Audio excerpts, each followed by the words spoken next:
매년 연말이 되면 각종 시상식이 줄을 잇습니다. 그 중에서도 청룡영화제는 영화인들의 연말 축제입니다.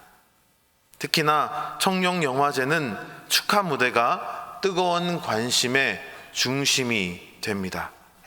지난 2024년 청룡영화제의 축하 무대는 역대 최고의 무대라는 찬사를 받고 있습니다. 화려한 드레스와 턱시도를 입은 영화인들의 한 해를 성취를 축하하는 그 축제의 자리에 악뮤의 이찬혁 군이 무대에 올랐습니다. 그는 자신의 곡 파노라마와 장래희망을 연이어 불렀습니다. 시상식이라는 가장 화려한 자리에서 그는 죽음과 장례식을 노래했습니다. 무대 위 스크린에는 스쳐 지나가네 파노라마처럼 이라는 가사가 흐르고 그는 나의 마지막 소망은 멋진 장례식이라고 노래하였습니다. 축하 무대에 죽음을 노래하다니 처음엔 당황했던 배우들도 어느새 그의 무대에 빠져들었습니다. 그 무대가 우리에게 던지는 질문은 아마도 이것이겠지요. 인생의 파노라마가 다 지나간 후에 우리에게 남는 것은 무엇인가 라고요. 우리 인생에서 진짜 중요한 것은 무엇이겠는가 라는 질문입니다. 이 질문은 한 해 동안 열심히 파노라마를 펼쳐 보인 영화인들, 곧 최우수상, 우수상 등 각종 상을 받을 이들 뿐만이 아니라 그렇지 못한 모든 이들에게 던지는 질문 같습니다. 당장 눈앞에 놓인 상보다 더 중요한 인생의 가치가 있으니 그것을 찾아보라 촉구한 것입니다. 오늘 우리가 함께 읽은 시편 90편 또한 우리에게 비슷한 질문을 던집니다. 우리 인생에서 진정 중요한 것이 무엇이며 우리가 진정 구해야 할 것은 무엇인가 라고 하는 질문입니다. 먼저 시편 90편의 표제를 보면 하나님의 사람 모세의 기도라고 적혀 있습니다. 모세 앞에 하나님의 사람이라고 하는 형용 문구가 있는 것으로 봐서 이 시는 모세가 존경받는 원로 지도자로 그 인생의 마지막을 바라보던 때에 지어진 것으로 보입니다. 그리고 그의 인생 마지막 장소는 아마도 느보산이었을 것입니다. 느보산에 서 있는 말년의 모세를 한번 상상해 보시기 바랍니다. 그는 주름이 가득한 120세의 노인이었을 것입니다. 그는 80세의 부르심을 받아 40년 동안 거친 광야에서 불만도 많고 불평도 많았던 이스라엘 백성들을 이끌었습니다. 이제 요단강만 건너면 그렇게 바라고 그리던 가나안 땅입니다. 손을 뻗으면 닿을 것 같은데 하나님께서는 이렇게 말씀하시죠. 모세야, 너는 여기까지다. 저 땅에는 내 자손들만 들어가게 될 것이다. 모세는 억울하지 않았을까요? 하나님, 제가 어떻게 여기까지 왔는데 저를 막으십니까? 라고 항변할 만도 합니다. 하지만 모세는 젊은 날 혈기를 부렸던 때와 달리 기도의 자리로 나아갑니다. 모세가 여호와께 간구했던 그 기도의 내용은 무엇이었을까요? 모세는 기도의 포문을 이렇게 엽니다. 1절입니다. 주여, 주는 대대로 우리의 거처가 되셨나이다. 여기서 거처라고 하는 히브리 말은 마온이라고 하는 단어인데요, 야생동물이 숨는 안전한 굴 혹은 지친 몸을 뉘어 쉬는 따뜻한 집을 의미합니다. 모세는 40년 동안 장막을 치고 접으며 광야를 이리로 저리로 돌아다녔습니다. 정착할 집이 없었지요. 그럼에도 그는 고백합니다. 나의 집은 장막도 아니고 앞으로 들어갈 가나안 땅도 아니었습니다.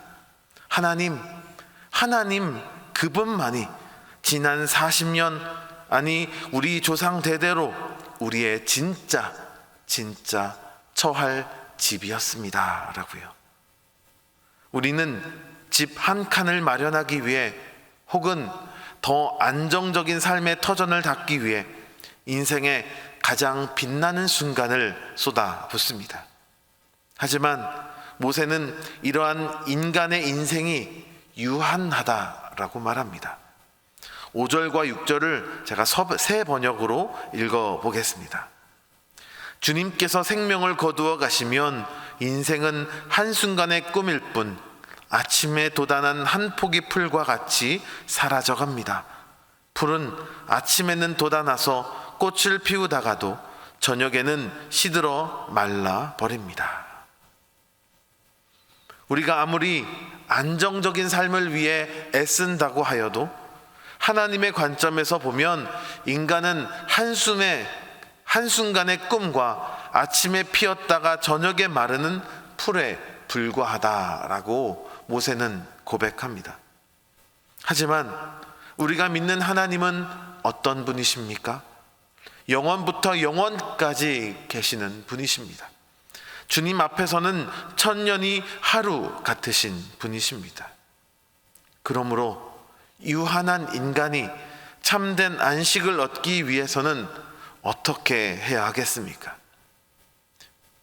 영원하신 하나님을 우리의 거처로 삼는 것입니다. 영원하신 하나님, 끝이 보이지 않는 사랑을 베풀어 주시는 그 하나님 안에 우리가 풍덩 들어가는 것입니다.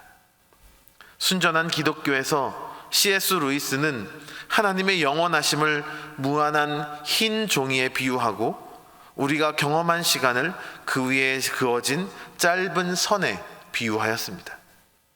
우리는 이 좁은 선 안에서 조금이라도 더 길게 가보려고 애쓰고 때로는 그 선의 끝이 다가옴을 느끼며 불안해하지만 사실 우리 인생을 안전하게 감싸고 있는 진짜 거처는 그 짧은 선이 아니라 선 밖에 무한한 백지, 즉 하나님의 영원하심입니다.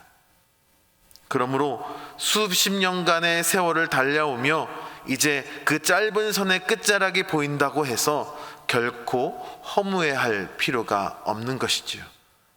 우리의 참된 안식은 소멸될 운명인 짧은 선 위에 있는 것이 아니라 그 선의 시작과 끝을 모두 품고 계시는 하나님의 거대한 영원하심 안에 있기 때문입니다.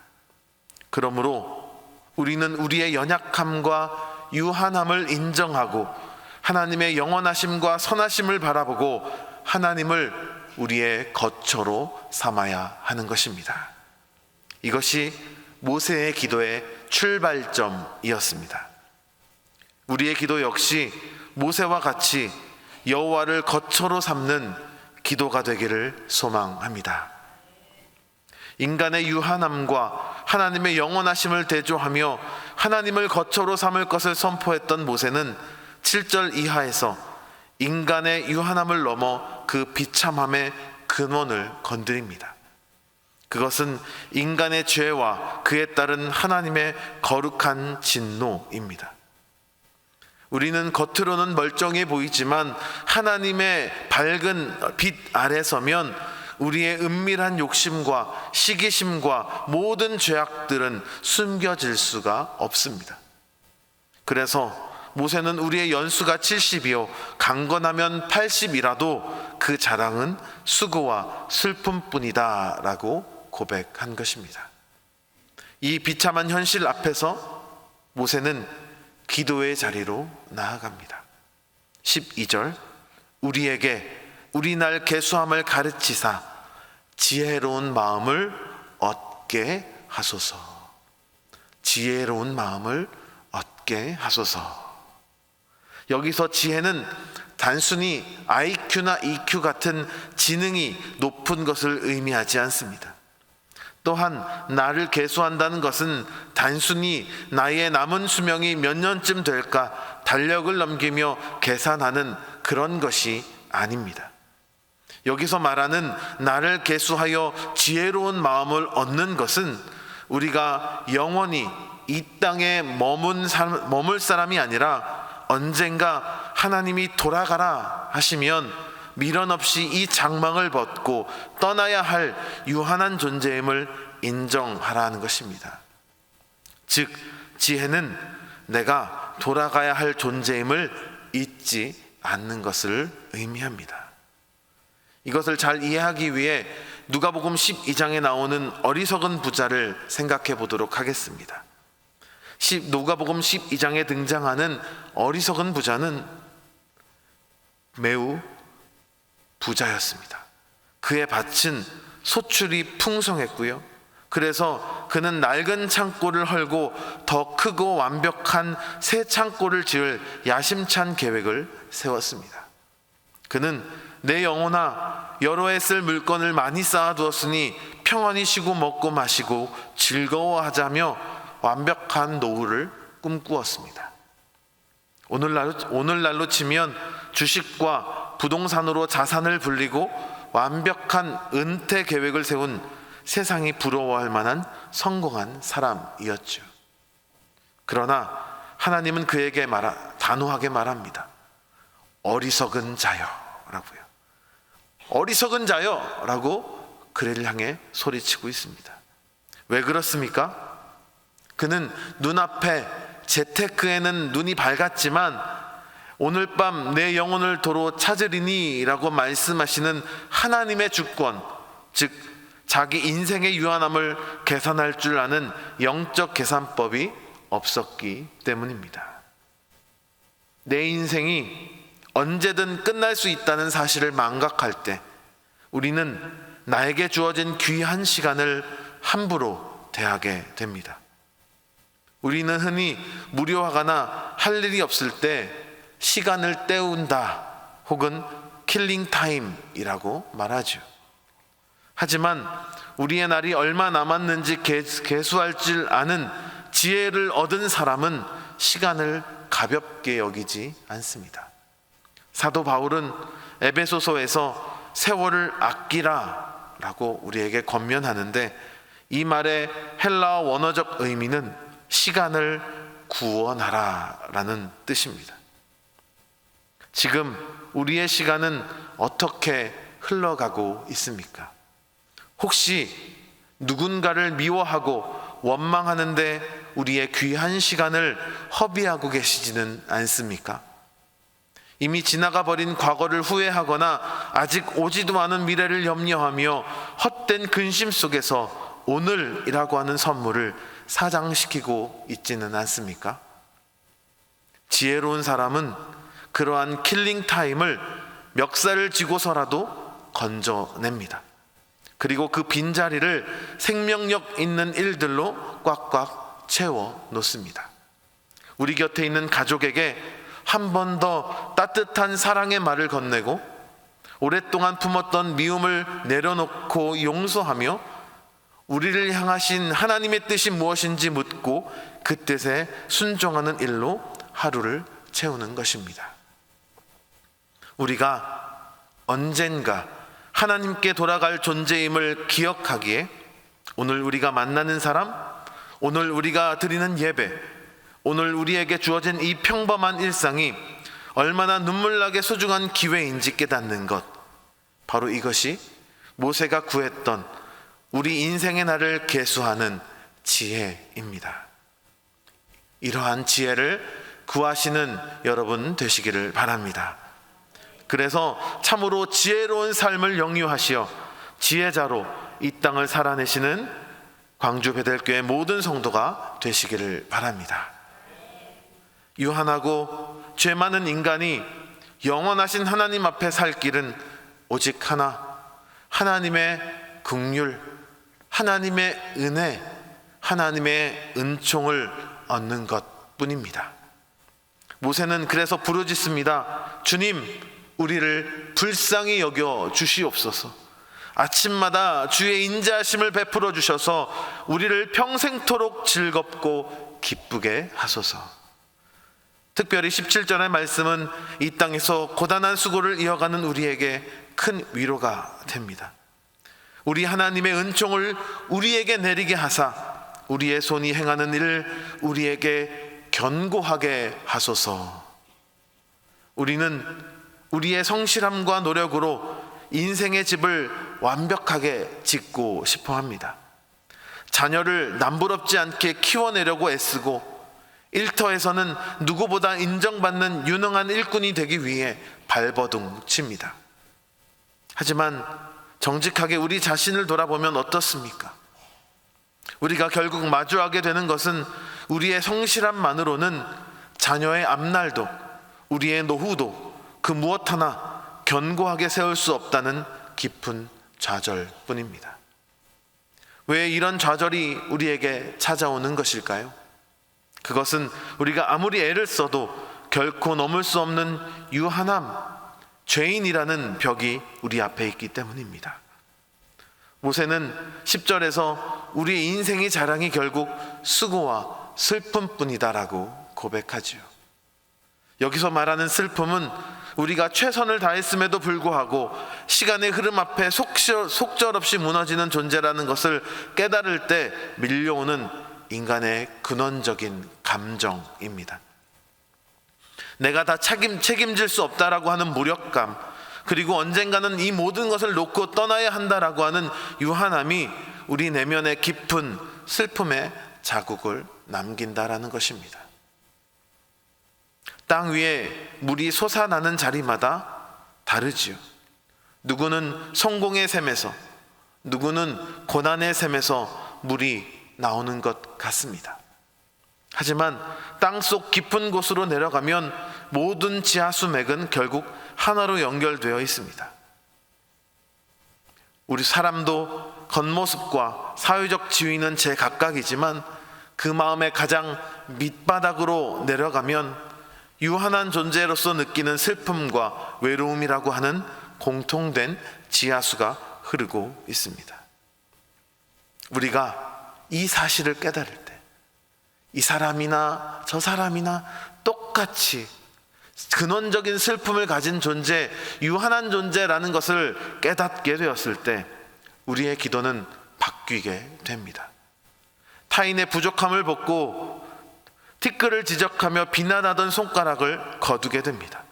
대신 그 사람의 밑바닥에 나와 똑같이 흐르고 있는 그 슬픔의 지하수를 보며 긍휼의 마음을 품게 됩니다. 아, 저 사람도 나와 똑같은 부족한 존재이구나, 유한한 존재이구나, 죄인이구나. 저 사람도 자기 힘으로는 안 되는 인생의 무게 때문에 저렇게 아파하고 있구나. 우리가 행한 모든 수고가 의미 있는 열매가 되는 것은 우리의 완벽함 때문이 아닙니다. 유한한 우리를 불쌍히 여기시는 하나님의 은혜와 은총이 부어질 때에만 우리는 비로소 우리의 서툰 수고들, 예를 들면 자녀를 위해 희생한 세월, 교회를 위해 헌신한 세월이 견고한 열매로 맺어지게 될 것입니다. 우리가 모든 것을 해결하려 했던 교만을 내려놓으시기 바랍니다. 대신 우리 인생에 하나님의 긍휼로 가득 채워 주시옵소서라고 기도하시기 바랍니다. 하나님의 인자하심에 우리 자녀와 우리의 남은 삶을 온전히 맡길 때 비로소 세상을 이기는 참된 평안이 우리를 찾아오게 될 것입니다. 말씀을 맺겠습니다. 모세는 느보산에서 가나안 땅으로 들어가지 못했습니다. 세상의 관점으로 보면 그는 마무리 짓지 못한 실패자처럼 보일 수 있습니다. 하지만 모세는 그 산에서 가장 성공한 사람이 되었습니다. 그는 눈앞에 가나안보다 더 크고 영원한 거처이신 하나님을 발견했기 때문입니다. 그러므로 우리도 모세와 같이 인생의 유한한 앞에 절망하지 마시기 바랍니다. 오히려 그 유한함 때문에 우리는 하나님의 긍휼하심, 하나님의 은혜와 은총을 더 깊이 맛보아 알 수 있음을 믿으시기 바랍니다. 그러므로 우리는 무엇보다 하나님을 우리의 거처로 삼아야 합니다. 유한한 인간 세상이 아니라 영원한 피난처이신 주님 품에 인생의 닻을 내리시는 광주 베델교회 모든 성도가 되시기를 바랍니다. 그리고 기도할 때마다 나를 계수하는 지혜를 구하시기 바랍니다. 우리가 돌아갈 존재임을 잊지 않고 헛된 일로 시간을 죽이는 대신 우리 오늘을 생명의 일로 채워 시간을 구원하는 지혜로 사시는 모든 분들 되시기를 바랍니다. 그리고 무엇보다 하나님의 긍휼하심과 은총을 구하시기를 바랍니다. 우리의 노력이 부족해서 무너질까 두려워하지 말고 우리를 불쌍히 여기시고 견고하게 하실 주님의 은총을 신뢰하시기를 바랍니다. 그래서 이찬혁이 파노라마처럼, 그리고 장래희망의 노랫말처럼 인생의 파노라마가 다 지나간 뒤 주님이 나의 거처이셔서 참 행복했습니다 라고 고백하는 광주 베델교회 모든 성도가 되시기를 간절히 바랍니다. 이 마음을 가지고 시간 함께 찬양하고 기도하는 시간 갖고자 합니다. 이 찬양은 지난 금요 블레싱 기도회 때 함께 고백했던 찬양인데요, 첫 마디가 이렇습니다. 주여, 우리는 연약합니다. 주님, 우리는 넘어집니다. 주님 없이는 단 하루도 살 수 없습니다.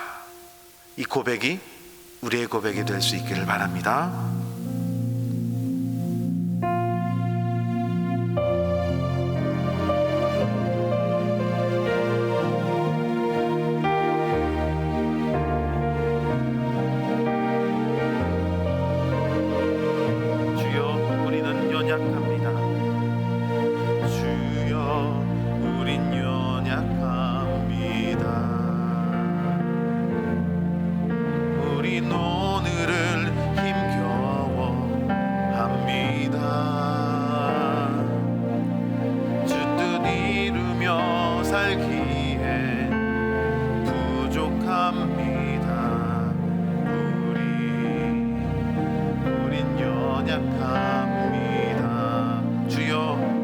넘어집니다.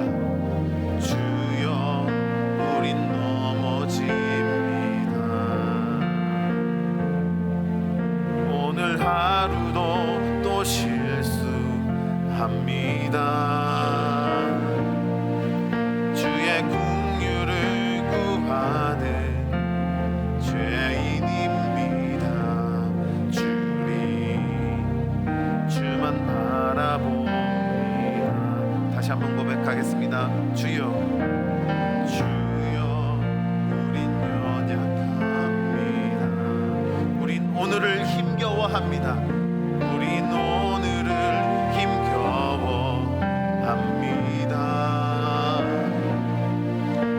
모든 잃으며 살기에 부족합니다. 우린 연약합니다. 주여, 우린 넘어집니다. 주여, 우린 넘어집니다. 오늘 하루 또 실수합니다.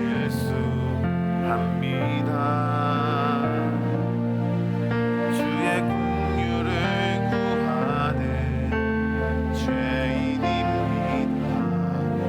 우리 주만 바라봅니다. 한없는 주님의 은혜, 한없는 주님의 은혜, 온 세상 위에 넘칩니다. 가릴 수 없는 주 영광,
기도하실 때 우리의 연약함과 죄인됨을 주님 앞에 솔직하게 고백하며 기도합시다.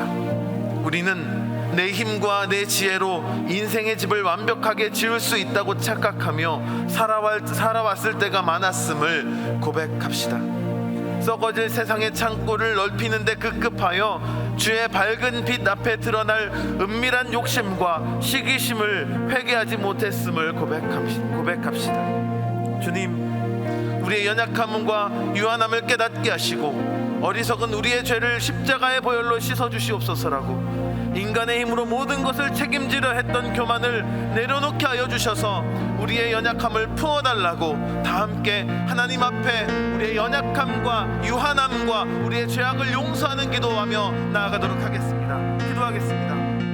거룩하신 아버지 하나님, 이 시간 주님 앞에 고백합니다. 주님, 우리는 연약한 존재입니다. 우리는 실수가 너무나도 많이 있습니다. 우리는 너무나도 자주 넘어집니다. 그러나 그럼에도 불구하고 우리의 눈을 들어 주님을 바라보지 못했음을 고백합니다. 주여, 용서하여 주시옵소서.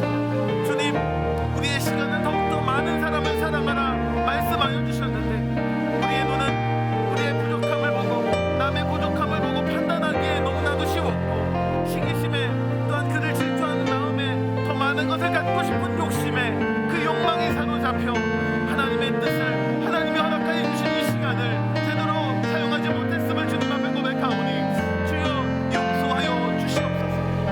우리가 발버둥치면 발버둥치려고 노력할수록, 우리가 노력하면 노력할수록 계속해서 그 한계 안에 갇혀 우동되는 우리의 연약함을 주님, 우리가 바라보게 하여 주시고, 주님, 하늘을 열어 우리의 시선을 주님께로 향하여 주님을 바라보는 자 되게 하여 주시옵소서.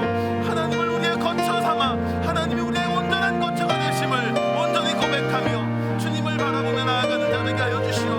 주님, 우리의 연약함을, 우리의 부족함을 주님 앞에 있는 그대로 나아가는 자 될 수 있도록 인도하여 주시옵소서. 그러고 또한 우리가 주님 앞에 나아갈 때 계속해서 우리 마음 가운데 올라오는 죄악된 마음들, 죄악된 행위들, 용서하지 못하는 그 모든 것들 주님 앞에 내려놓고 주님께 간구하오니 주여, 주의 보혈로, 주의 십자가의 보혈로 온전히 덮어주시고 온전히 회복시켜 주시옵소서. 주님께서 그렇게 붙들어 주시옵소서. 두 번째로 기도하실 때 영원하신 하나님만을 우리의 참된 거처로 인정하는 자 되게 해달라고 기도합시다. 영원하신 하나님, 전능하신 하나님, 우리 길을 사랑하시되 끝까지 사랑하시는 하나님을, 그 하나님의 성품을 알아 언제나 하나님 안에 거하게 해달라고, 하나님만 의지하게 해달라고 기도합시다. 또한 언젠가 주님께서 돌아가라 부르실 날이 있음을 기억하며 오늘 내게 주어진 날을 계수하는 지혜를 구하며 나아갑시다. 과거에 대한 후회나 미래에 대한 염려로 귀한 시간을 무의미하게 죽이는 삶이 아니라 오늘 우리에게 주신 이들을 사랑하고 용서하며 시간을 구원하는 생명의 삶을 살게 하옵소서라고 이 시간 주님을 거처로 삼고 주님께 지혜를 구하는 기도 함께하며 나아가도록 하겠습니다. 기도하겠습니다.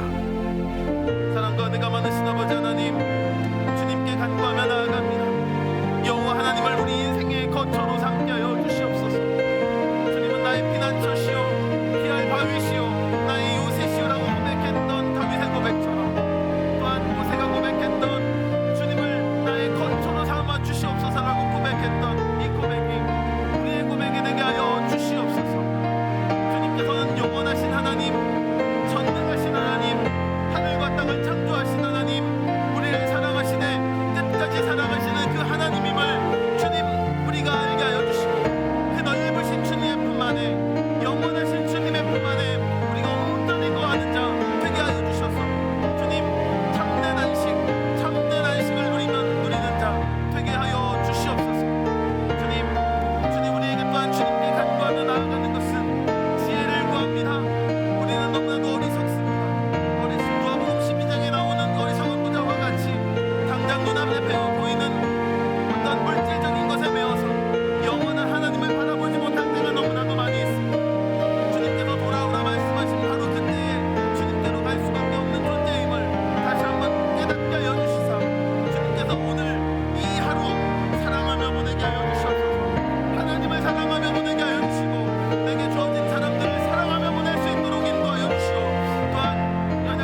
주님의 긍휼하심과 은총을 허락해달라 기도합시다. 우리의 능력으로는 우리의 자녀들의 앞날도 우리의 노후도 결코 견고하게 세울 수 없음을 고백합시다. 아침마다 주님께서 불쌍히 여기셔서 우리의 남은 평생이 주님의 기쁨과 감사가 되게 해달라고 기도합시다. 그리고 그 긍휼과 은총이 우리에게만이 아니라 우리의 연약한 이웃들, 그리고 지금 동유럽과 중동의 전쟁의 현장에 임하기를 함께 기도합시다. 인간의 탐욕과 미움이 빚어낸 끔찍한 참상 속에 주님의 크신 긍휼이 임하게 하시고 무너진 그 땅에 속히 평화가 임하게 하여 주시옵소서라고 우리의 연약한 이웃, 그리고 전쟁의 참상 가운데 주님의 긍휼이 간절히 임하도록 다 함께 기도하며 나아가겠습니다. 참 좋으신 아버지 하나님, 우리를 불쌍히 여기시는 주님, 우리에게 은혜와 은총을 한없이 부어주시는 주님, 우리의 능력으로는 우리의 인생길을 온전히 살아갈 수 없음을 고백합니다. 내가 내 힘으로 가는 것 같아도 그 길을 인도하시는 분이 주님이 아니시면 우리가 그 길을 제대로 걸어갈 수 없는 존재임을 주님 앞에 온전히 고백하오니, 주여 우리를 불쌍히 여겨주시고 주님, 우리에게 은혜와 은총을 부어주시며 선한 목자 되신 주님께서 우리를 좋은 길로 인도하여 주시옵소서. 그리하여서 우리가 주님을 따라갈 때에 주님의 긍휼하심과 주님의 은혜와 은총을 듬뿍 받을 때 세상이 줄 수 없는 기쁨과 감사를 얻게 됨을 주님 고백하오니, 주여 역사하여 주시옵소서. 주님, 더 나아가 주님께 간절히 구합니다. 우리를 향한 긍휼과 우리를 향한 은혜와 우리를 향한 그 사랑이 저 멀리 전쟁의 현장 가운데도 임하게 하여 주시옵소서. 인간의 탐욕과 증오와 미움이 빚어낸 이 끔찍한 참상 속에서 주님의 긍휼이 임하여 주셔서 주님의 사랑이 임하여 주셔서 그 모든 것을 덮을 수 있도록 하나님의 평화, 샬롬이 그 땅 가운데 임할 수 있도록 하나님 역사하여 주시옵소서. 주여 같이 들어주셔서 그 땅의 많은 생명들이 주님 다시 한번 주님을 바라보는 역사가 일어나게 하여 주시옵소서. 또한 우리의 가까이 있는 이웃들에게도 이 긍휼과 이 사랑, 은총이 흘러갈 수 있도록 주여 역사하여 주시옵소서. 주님께서 그렇게 주시옵소서. 마지막으로 우리 광주 베델교회 공동체와 비전센터 건축을 위해 한마음으로 기도하겠습니다. 주님, 새롭게 세워지는 비전센터가 단순한 건물이 아니라 우리의 다음 세대와 온 성도가 영원하신 하나님을 거처로 삼고 믿음으로 세워지는 거룩한 공간이 되게 하옵소서라고 간구합시다.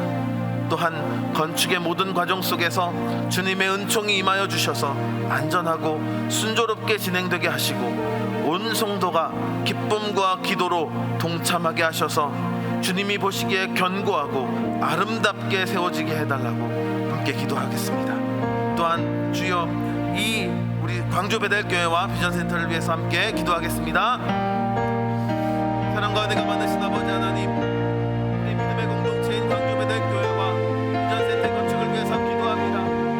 이 광주 베델교회가 하나님을 사랑하고 하나님을 경배하고 하나님을 찬양하는 공동체로 sam할 수 있도록 인도하여 주시옵소서. 우리가 기도하고 간구했던 것처럼 하나님께 지혜를 구하고 인간의 유한함을 인정하며 하나님 불쌍히 여겨주십시오. 우리를 불쌍히 여겨주십시오라고 고백하며 나아가는 우리 믿음의 공동체, 긍휼과 은혜의 공동체, 지혜의 공동체로 우리 광주 베델교회를 주님으로 붙들어 주시고 세워 주시옵소서. 이를 매일 주는 담임 목사님께 함께하여 주시고 주님, 감동하여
사랑과 자비의 하나님 아버지, 아침에 피었다가 지는 들풀처럼 유한한 우리의 인생을 주님의 은혜의 날개 아래 품어주시니 감사합니다. 인간의 힘으로 완벽한 집을 지으려 했던 우리의 교만과 우리의 어리석음 죄를 십자가의 보혈로 용서하여 주시옵소서. 세상에 썩어질 것들에 인생의 닻을 내리지 않게 하시고 오직 영원하신 주님만을 우리의 거처로 삼게 하여 주시옵소서. 우리에게 남은 날을 계수하는 지혜를 허락하여 주시사 염려와 미움으로 시간을 죽이지 않고 사랑과 용서로 오늘을 채워가는 생명의 삶을 살게 하여 주시옵소서. 수고와 슬픔뿐인 우리의 인생을 불쌍히 여기사 주님의 은혜와 은총을 내려 주시옵소서. 특별히 간구하오니 인간의 탐욕으로 인해 참혹한 전쟁의 고통을 겪고 있는 동유럽과 중동의 열방들을 긍휼히 여겨 주시옵소서. 무너진 그 땅에 주님의 평화가 샬롬이 임하게 하여 주시옵소서. 우리 광주 베델교회를 위해도 기도합니다. 새롭게 세워질 비전센터가 단순한 건축물을 넘어 다음 세대와 온 성도가 영원하신 하나님을 만나고 안식하는 거룩한 거처가 되게 하여 주시옵소서. 모든 건축의 과정 위에 주의 은총을 더하여 주시사 안전하고 견고하게 세워지게 하여 주시옵소서. 예수 그리스도의 이름으로 기도합니다.